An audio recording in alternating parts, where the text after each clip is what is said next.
Guys स्वागत है आप सभी का आज की इस नई वीडियो में। गाइस इससे पहले की वीडियो में हमने मोटे बिंदु और मोटे डैश में लिखे जाने वाले स्वरों के बारे में पढ़ा था।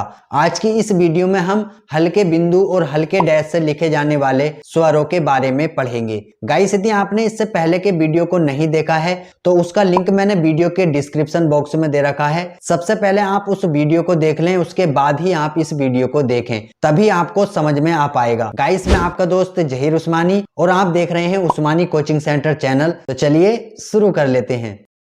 गाइस इससे पहले की वीडियो में हमने सीखा था मोटे बिंदु और मोटे डैश से लिखे जाने वाले स्वरों के बारे में। यदि गाइस अभी तक आपने उन वीडियो को नहीं देखा है तो सबसे पहले आप उन वीडियो को देख लें, उसके बाद ही आप इस वीडियो को देखें, नहीं तो आपको कुछ भी समझ में नहीं आ पाएगा। आज की इस वीडियो में हम सीखेंगे हल्के बिंदु और हल्के डैश से लिखे जाने वाले स्वरों के बारे में। हल्के बिंदु और हल्के डैश से लिखे जाने वाले स्वर आप 6 स्वर ऊपर पढ़ चुके हैं। जैसे कि हमने आपको अभी अभी बतलाया कि इससे पहले वाली वीडियो में हमने मोटे डैश और मोटे बिंदु वाले स्वरों के बारे में सीख लिया और वह 6 थे।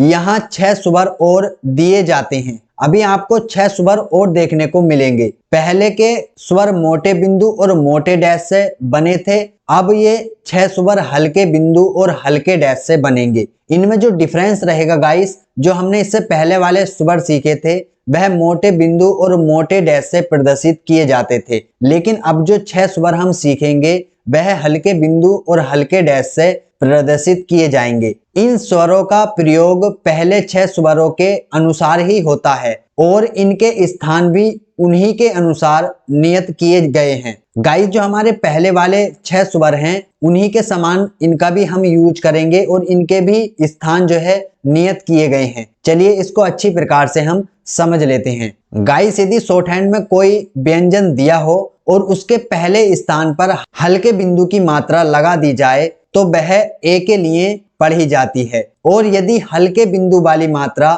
दूसरे स्थान पर लगा दी जाए तो ये औ के लिए पढ़ी जाती है, और यदि गाइस हल्के बिंदु वाली मात्रा तीसरे स्थान पर लगा दी जाए तो ये हमारी छोटी ई के लिए पढ़ी जाती है। गाइस हमने जो पहले सीखा था वह मोटे बिंदु वाली मात्रा के बारे में सीखा था।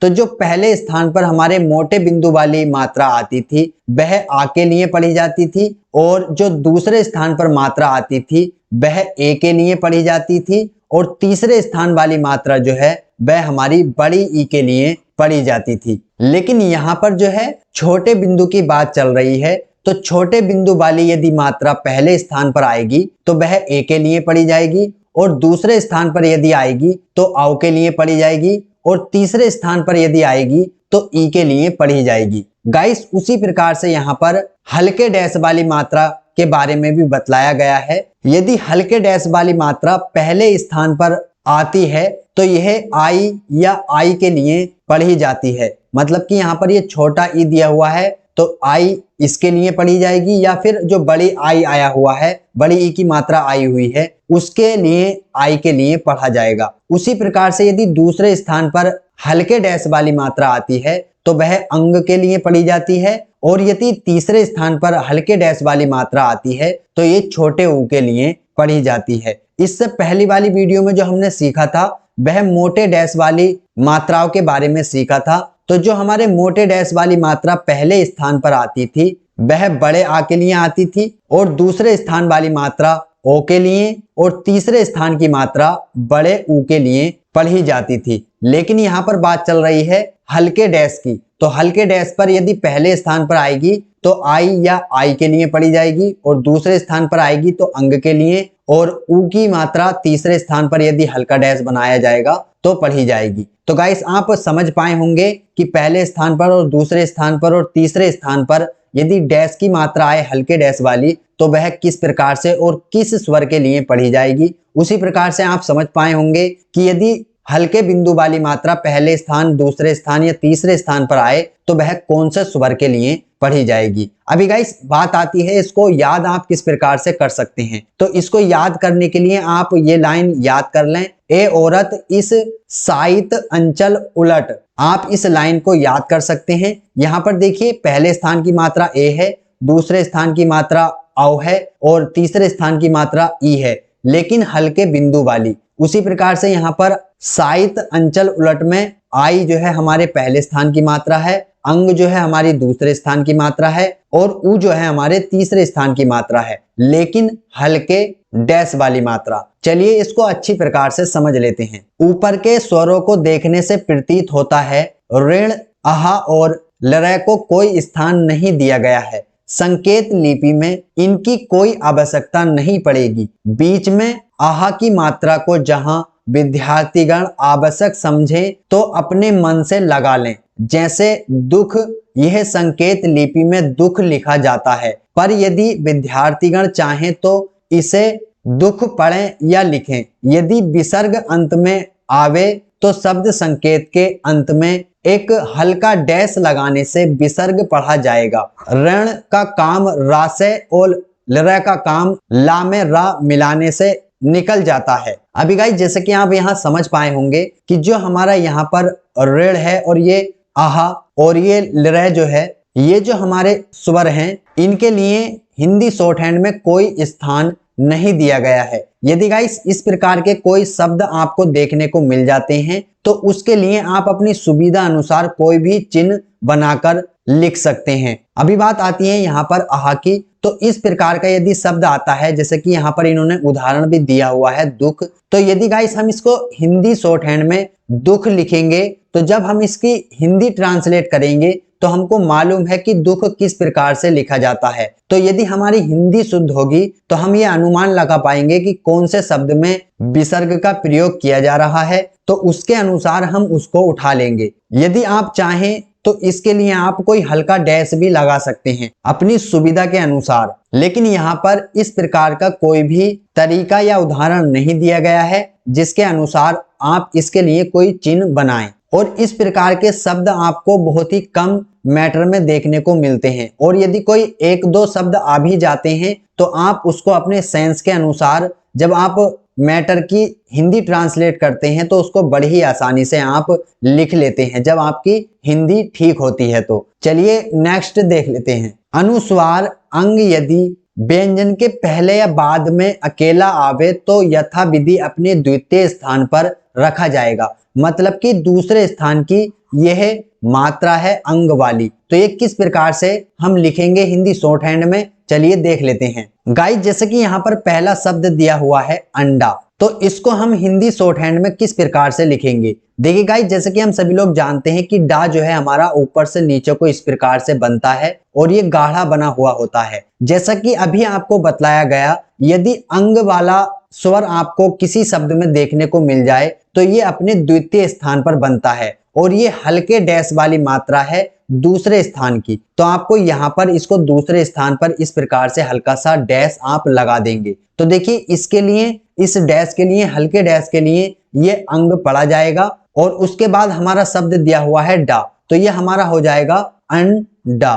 उसी प्रकार से यहाँ पर दिया हुआ है अंत, तो देखिए अंग के लिए हम दूसरे स्थान पर यहाँ पर एक हल्के डैश वाली मात्रा लगा देंगे तो ये अंत लिख जाएगा। उसी प्रकार से यहाँ पर शब्द आता है अंधेरा, तो देखिए हम अंधेरा किस प्रकार से लिखेंगे। जैसे कि हम सभी लोग जानते हैं कि धा जो है हमारा इस प्रकार से बनता है कटा हुआ और उसके बाद ये रा इस प्रकार से। और अभी हम यहाँ पर देख पा रहे हैं सबसे पहला जो स्वर यहाँ पर दिया हुआ है अंग दिया हुआ है और ये हमारा व्यंजन से पहले दिया हुआ है, तो हम इसको दूसरे स्थान की मात्रा है हल्के डैश वाली, तो हम इसको इस प्रकार से यहाँ पर लगा देंगे। और उसके बाद यहाँ पर धा के ऊपर एक ही मात्रा दी हुई है, तो एक ही मात्रा जो है हमारी हल्के बिंदु वाली पहले स्थान की मात्रा है, तो हम इसको यहाँ पर पहले स्थान पर हल्का सा बिंदु इस प्रकार से बना देंगे। और उसके बाद यहाँ पर रा शब्द दिया हुआ है और रा के बाद जो है हमारे बड़े आ की मात्रा है और बड़े आ की मात्रा हमारे पहले स्थान की है मोटे डैश वाली, तो हम यहाँ पर रा के बाद में इस प्रकार से एक मोटे डैश वाली मात्रा लिख देंगे। तो ये हमारा कुछ इस प्रकार से हो जाएगा धा और रा।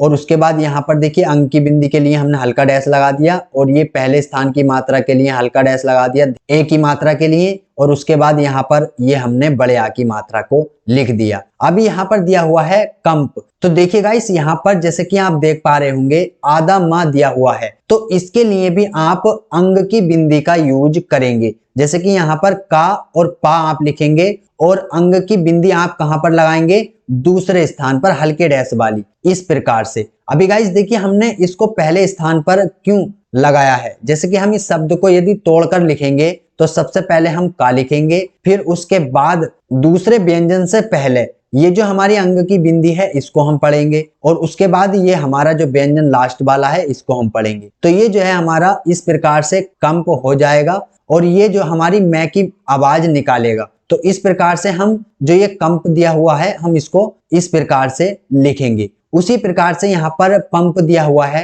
तो यहाँ पर पा और पा, और ये जो अंक की बिंदी है हमारी दूसरे स्थान की मात्रा ये यहाँ पर आ जाएगी, और ये हमारी हल्के डैश वाली मात्रा दूसरे स्थान की है। तो ये हमारा पंप इस प्रकार से हो जाएगा। चलिए नेक्स्ट देख लेते हैं। यदि अनुस्वार व्यंजन के पहले या बाद में किसी स्वर के पश्चात आवे तो उसी स्वर के स्थान पर एक हल्का शून्य रख देना चाहिए। जैसे कि आपके सामने एक शब्द दिया हुआ है आंख, तो यहाँ पर जो ये ऊपर वाली बिंदी दी हुई है ये एक अनुस्वार है। तो इसको आप किस प्रकार से लिखेंगे, जैसे कि यहाँ पर दिया हुआ है यदि अनुस्वार व्यंजन के पहले या बाद में किसी स्वर के पश्चात आवे तो उसी स्वर के साथ एक हल्का शून्य रख देते हैं। अभी गाइस यहाँ पर देखिए मैं आपको समझा देता हूं। ये जो हमने शब्द लिखा है आंख, इसमें जो हमारा ये व्यंजन दिया हुआ है बड़ा आ, उसके बाद ये जो है हमारा एक अनुस्वार दिया हुआ है। तो इसके लिए हम किस प्रकार से लिखेंगे, देखिए हम जानते हैं खा हमारा इस प्रकार से बनता है, और यहाँ पर हमारा बड़े आ की मात्रा भी दी हुई है, साथ ही यहाँ पर एक अनुस्वार मतलब कि चंद्र बिंदी भी यहाँ पर दी हुई है। तो उसको हम किस प्रकार से लिखेंगे, इसके अनुसार यदि हम चलें तो जैसे कि हम सभी जानते हैं कि जो हमारे बड़े आ की मात्रा है वो मोटे डैश वाली पहले स्थान की मात्रा है। तो हम इसको कुछ इस प्रकार से लगा देंगे, क्योंकि ये हमारे व्यंजन से पहले स्वर आया हुआ है। अभी गाइस यहाँ पर ये चंद्र बिंदी दी हुई है, तो देखिए इसमें कहा गया है अनुस्वार के लिए हम हल्का शून्य रख देते हैं। तो हम इसके साथ क्या करेंगे, एक हल्का सा छोटा सा शून्य यहाँ पर इस प्रकार से लिख देंगे। तो ये हमारा पढ़ा जाएगा पहले स्वर, फिर उसके बाद ये अनुस्वार, और फिर उसके बाद ये हमारा जो व्यंजन है वो। तो ये हमारा आंख इस प्रकार से हो जाएगा। चलिए इसको और अच्छी प्रकार से हम समझ लेते हैं। जैसे कि गाइस यहाँ पर दिया हुआ है शब्द आंच, आंत और ओंठ, तो ये किस प्रकार से हम लिखेंगे। गाइस जैसा कि हम सभी लोग जानते हैं कि चा हमारा ऊपर से नीचे को इस प्रकार से बनता है, और बड़े आ की मात्रा के लिए हम पहले स्थान पर मोटा डैश लगाते हैं, और ये चंद्र बिंदी के लिए हम एक छोटा शून्य इसके साथ बना देते हैं। तो ये हमारा हो जाएगा आंच। अभी गाइस ये आंच ना होकर मैं आपको बतला दूं ये इस प्रकार से होता चा। तो हम इसको किस प्रकार से लिखते, देखिए व्यंजन के बाद हमारा जो है स्वर आ रहा है, और व्यंजन के बाद ही हमारा जो है अनुस्वार भी पढ़ा जा रहा है। तो इसको हम किस प्रकार से लिखेंगे, चा बनाएंगे, और व्यंजन के बाद में हमको अब मात्रा लगानी है। मोटे डैश वाली मात्रा है बड़े आ की और पहले स्थान की, और उसके बाद चंद्र बिंदी के लिए यहाँ पर हल्का शून्य हम बना देंगे। तो ये अभी हमारा पढ़ा जाएगा चा। उसी प्रकार से गाइस यहाँ पर दिया हुआ है आंत, तो आंत लिखने के लिए हम ता बनाएंगे, और ये हमारे पहले स्थान की मात्रा है आ के लिए हमने ये बना दिया, और अंग की बिंदी के लिए हल्का सा शून्य हमने इसके साथ बना दिया। तो ये हमारा आंत पढ़ा जाएगा। उसी प्रकार से यहाँ पर दिया हुआ है ओंठ, तो देखिए ठा हम इस प्रकार से बनाते हैं, ये गाढ़ा करके बना हुआ होता है, और ओ की मात्रा जो है हमारे दूसरे स्थान की मात्रा है, और ये मोटे डैश वाली है, और इसके साथ अंग की बिंदी भी दी है। तो इसके लिए हम क्या करेंगे, एक हल्का सा शून्य यहाँ पर बना देंगे। तो ये हमारा ओंठ पढ़ा जाएगा। चलिए नेक्स्ट देख लेते हैं। इससे ये मालूम होगा कि जहां पर ये शून्य रखा गया है उस स्थान पर स्वर सानुनासिक है। स्थान के विचार से स्वर को मालूम कर लेना चाहिए। जैसे आंत में चूंकि शून्य प्रथम में रखा गया है, इसलिए इससे पता चलता है कि यहाँ कोई प्रथम स्थान पर स्वर दिया हुआ है। प्रथम स्थान के स्वर छोटा आ, बड़ा आ, ए और आई होते हैं। सब स्वरों में अनुस्वार मिलाकर पढ़ो जिससे शब्द ठीक बनता है। अंत ऐत आयत ठीक शब्द नहीं बनते हैं, इसलिए आत शब्द ठीक है। चूंकि आ के लिए पहले ही स्वतंत्र स्थान निर्धारित किया जा चुका है, अतः अत न पढ़ा जाकर आंत ही शुद्ध पढ़ा जाएगा। पर यदि आरंभ में और स्पष्टता चाहो तो शून्य के नीचे उस स्थान की मात्रा भी लगा दी जाए तो बेहतर रहेगा। गाइस मैंने आपको मात्रा लगाकर भी बताया था अभी, उसके साथ ही आपको एक छोटा शून्य बनाकर भी जो हमारे अनुस्वार हैं उनके लिए बनाकर बताया था, जैसा कि इसमें कहा गया है। चलिए और अच्छी प्रकार से हम समझते हैं। गाइस यहाँ पर शब्द दिया हुआ है सांप, चोंच और सींच और पूंछ। तो देखिए हम इसको किस प्रकार से लिखेंगे। गाइस हम जानते हैं कि सा हमारा कुछ इस प्रकार से बनता है और एक इस प्रकार से बनता है। तो हम पहले वाले प्रकार से देख लेते हैं। सा और ये हमारा पा, इस प्रकार से सा और पा। इसके बाद जो है हमारा स्वर आ रहा है सा के, और मोटे डैश वाली मात्रा है पहले स्थान की, और साथ ही यहाँ पर चंद्र बिंदी भी है, तो इसके साथ हम छोटा एक शून्य भी बनाएंगे। तो ये हमारा पड़ा जाएगा सा, आ और अंग की बिंदी मतलब कि चंद्र बिंदी, और फिर बाद में पा। तो ये इस प्रकार से सा और आ और फिर अंग की बिंदी, चंद्र बिंदी ये, और फिर उसके बाद यहाँ पर पा। तो यदि हम इसको मिलाकर लिखेंगे तो ये हमारा सांप पढ़ा जाएगा। उसी प्रकार से यहाँ पर दिया हुआ है चोंच। तो चोंच को हम किस प्रकार से लिखेंगे। देखिए चा और चा, दो चा हमने बनाए, और ओ की मात्रा यहाँ पर दी हुई है जो कि दूसरे स्थान की मात्रा है, तो हम यहाँ पर दूसरे स्थान पर लगाएंगे, और इसके साथ ही बिंदी भी आई हुई है चंद्र बिंदी, तो इसके लिए हम एक छोटा शून्य भी बना देंगे। तो ये हमारा चा, ओ, अंग और चा, चोंच हमारा पढ़ा जाएगा। उसी प्रकार से यहाँ पर दिया हुआ है सींच। तो देखिए सा और चा, ये हमने दूसरे प्रकार वाला सा बनाया है। तो इसके लिए हम क्या करेंगे, सा के साथ ई की मात्रा है जो कि हमारे तीसरे स्थान की मात्रा है, तो तीसरे स्थान की मात्रा हमने यहाँ पर लगा दी, और अंग की बिंदी भी आ रही है तो इसके साथ हमने एक अंग की बिंदी लगा दी, और उसके बाद हमने चा लिख दिया। तो देखिए यदि अब हम इसको अलग अलग करके लिखेंगे तो पहले सा, फिर उसके बाद में ये दूसरी तरफ हमने मात्रा लगाई है तीसरे स्थान पर, तो हमारी मात्रा आ जाएगी ई, और उसके बाद अंग की बिंदी, और उसके बाद यहाँ पर चा।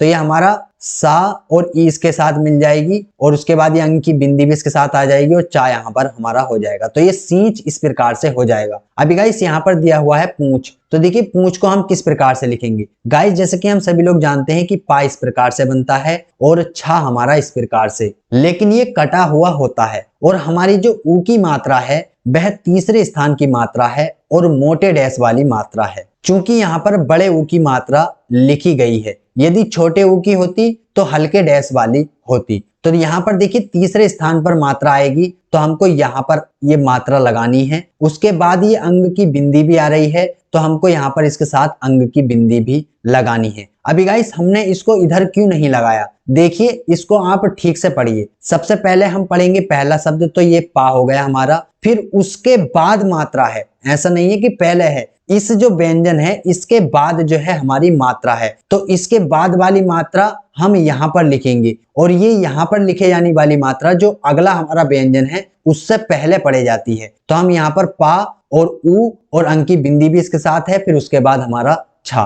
तो ये हमारा पूंछ इस प्रकार से हो जाएगा। यदि गाइस हम इसके साथ इधर को ये मात्रा लगाते तो ये हमारी मात्रा इस प्रकार से पढ़ी जाती, पा और छा, और ये उसके बाद पढ़ा जाता, पाछन हो जाता है। तो इसी प्रकार से आप समझ पाए होंगे कि किस प्रकार से हमको किधर की मात्रा किधर को लगानी है। तो गाइस आज की इस वीडियो में इतना ही था। गाइस मैं समझता हूँ कि आपको ये वीडियो पसंद आया होगा, और इसमें मैंने जो भी जानकारी आपको दी वो सारी कुछ समझ में भी आई होगी। यदि गाइस आपके मन में इस वीडियो को लेकर कोई भी कंफ्यूजन है या फिर आपका कोई भी सवाल है तो आप हमसे कमेंट करके पूछ सकते हैं, या फिर आप हमारे टेलीग्राम चैनल और टेलीग्राम ग्रुप को भी फॉलो कर सकते हैं। सभी का लिंक आपको वीडियो के डिस्क्रिप्शन बॉक्स में दे रखा है, जहां से सिंपली क्लिक करके आप उनको ज्वाइन कर सकते हैं। नेक्स्ट वीडियो में हम इसकी एक एक्सरसाइज करेंगे, जो कि हमारा जो ये मात्राएं हैं यहाँ तक की, इसकी एक्सरसाइज हम नेक्स्ट वीडियो में कवर करेंगे। तो एक एक्सरसाइज आपको करने के लिए दी जाएगी और एक एक्सरसाइज हम आपको कराकर